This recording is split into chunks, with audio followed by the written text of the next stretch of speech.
ഗുൽമാർഗിലെ മറ്റൊരു ആകർഷണമാണ് gondola ride എന്ന കേബിൾ കാർ സർവീസ്. ഏറെ തിരക്കാണ് ഈ റോപ്പ് വേയിലെ സഞ്ചാരത്തിന്.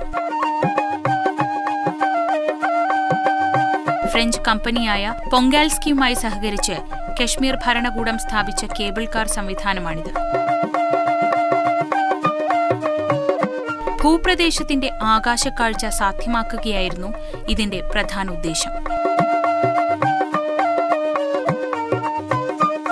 സമുദ്രനിരപ്പിൽ നിന്ന് 13,500 അടി ഉയരത്തിലാണ് ഇത് സ്ഥിതി ചെയ്യുന്നത്. 4,500 അടി ഉയരത്തിലേക്ക് ഈ കേബിൾ കാർ സർവീസ് കയറിപ്പോകുന്നു. ചൂടുകാലത്ത് മലമുകളിൽ എത്തിയാൽ മാത്രമേ മഞ്ഞിൻ കൂനകൾ കാണാനാവൂ. 5 കിലോമീറ്റർ ദൈർഘ്യം വരുന്ന 2 യാത്രകൾ ഇവിടെ നടത്താം. ഇതിലൊന്ന് ഗുൽമാർഗിൽ നിന്ന് കോങ്ദൂറിലേക്കും രണ്ടാമത്തേത് കോങ്ദൂറിൽ നിന്ന് അഫ്രാവത്തിലേക്കുമാണ്. സെക്കൻഡിൽ 5 മീറ്റർ വേഗതയിലാണ് ഈ കേബിൾ കാറുകൾ സഞ്ചരിക്കുന്നത്. മഞ്ഞിൻ പാളികൾക്ക് മുകളിലൂടെയും ദേവദാരു മരങ്ങൾക്കിടയിലൂടെയുമുള്ള ഈ യാത്ര അനിർവചനീയമായ ഒരനുഭൂതിയാണ് സമ്മാനിക്കുന്നത്. ഗൊണ്ടോള റൈഡിലിരുന്നുള്ള ഹിമാലയൻ പർവ്വതനിരകളുടെയും ഗൊണ്ടോള ഗ്രാമത്തിന്റെയും ആകാശക്കാഴ്ച ശ്വാസമടക്കി പിടിച്ചേ കാണാനാവും. ഗുൽമാർഗ് കോങ്ദൂർ പാതയിൽ 19 ടവറുകളുണ്ട്. മണിക്കൂറിൽ 1,500 ആളുകൾ ഇതിൽ സഞ്ചരിക്കുന്നതായാണ് കണക്ക്. 700 രൂപയാണ് ഇതിന്റെ നിരക്ക്. കോങ്ദൂരിൽ നിന്ന് അഫ്രാവത്തിലേക്കും 19 ടവറുകളുണ്ട്. ഇതിൽ 1 മണിക്കൂറിൽ 600 പേർക്ക് യാത്ര ചെയ്യാം. ഈ രണ്ടാം ഭാഗത്തിലാണ് ഹിമാലയ പർവ്വതനിരകളുടെ മനോഹരമായ ആകാശക്കാഴ്ച ലഭിക്കുന്നത്. അതുകൊണ്ട് തന്നെ 1,600 രൂപയാണ് ഇതിന് നിരക്ക്.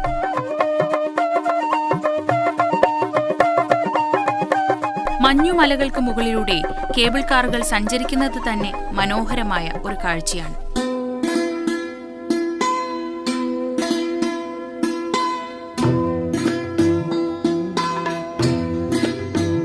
കേബിൾ കാർ സർവീസിന്റെ ആദ്യ താവളമായ കോങ്ദൂരിൽ സഞ്ചാരികൾക്കായി ഒട്ടേറെ റൈഡുകൾ ഒരുക്കിയിരിക്കുന്നു. സ്കേറ്റിംഗിൽ താൽപ്പര്യമുള്ളവർക്ക് അതിനുള്ള സൗകര്യങ്ങൾ ഇവിടെയുണ്ട്.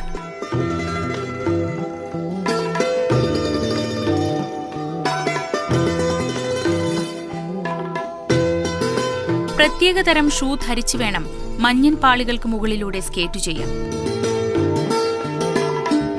500 രൂപ നൽകിയാൽ അവ വാടകയ്ക്ക് ലഭിക്കും. 400 രൂപ കൂടി കൊടുത്താൽ പരിശീലകനെയും കിട്ടും. സമയപരിധിയില്ലാതെ സ്കേറ്റ് ചെയ്യാനും കഴിയും.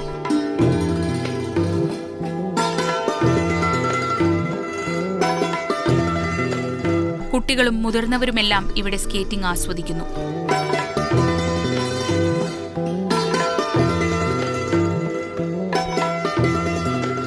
മഞ്ഞിലൂടെയുള്ള തെന്നിനീക്കം അത്ര വശമില്ലാത്തവരെ പരിശീലകർ താങ്ങിയാണ് മുന്നോട്ട് നീക്കുന്നത്.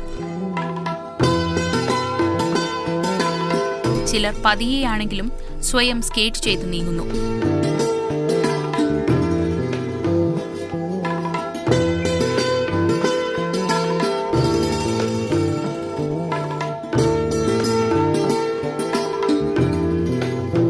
വേറൊരിടത്ത് തടിയിൽ നിർമ്മിച്ച പ്രത്യേകതരം സ്കേറ്റുകൾ കാണാം. സ്ലേജ് എന്നാണ് പ്രാദേശിക ഭാഷയിൽ ഇതിന് പറയുന്നത്.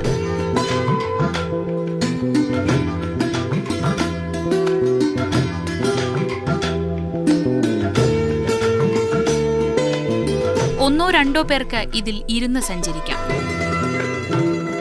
ചണച്ചരടിൽ കിട്ടിയ സ്ലേജുകൾ വലിച്ചു കൊണ്ടുപോവുകയാണ് ചെയ്യുന്നത്.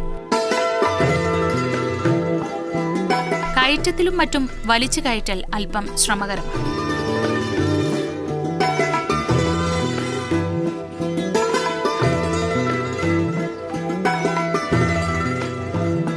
പ്രത്യേകതരം സ്നോ സൈക്കിളുകളും കോങ്ദൂരിലുണ്ട്.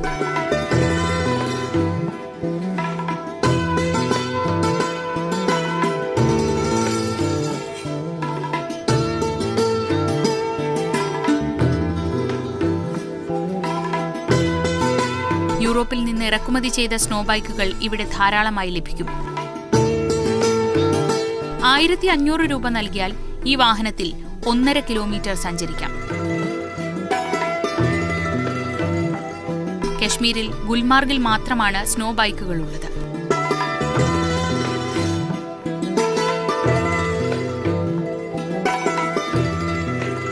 മഞ്ഞിലൂടെ സഞ്ചരിക്കാൻ ഉതകുന്ന വിധത്തിൽ യന്ത്രം ഘടിപ്പിച്ച് രൂപകൽപ്പന ചെയ്ത വാഹനങ്ങളാണിത്. പണമടച്ച് രസീതുമായി വന്നാൽ ബൈക്ക് ഓടിക്കുന്നവർ സഞ്ചാരികളെ വാഹനത്തിൽ കയറ്റിക്കൊണ്ടുപോകും.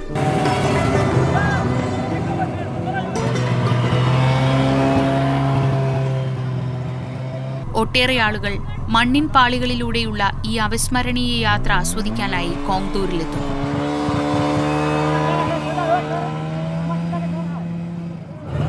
കുട്ടികളും ആവേശത്തോടെയാണ് സ്നോ ബൈക്കുകളിലെ യാത്ര ആസ്വദിക്കുന്നത്.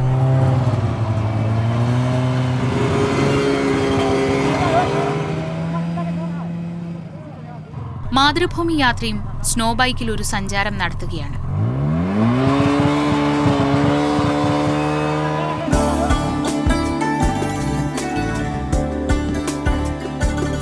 പതിനായിരക്കണക്കിന് ആളുകളാണ് ഓരോ ദിവസവും കോങ്തൂരിലെത്തുന്നത്.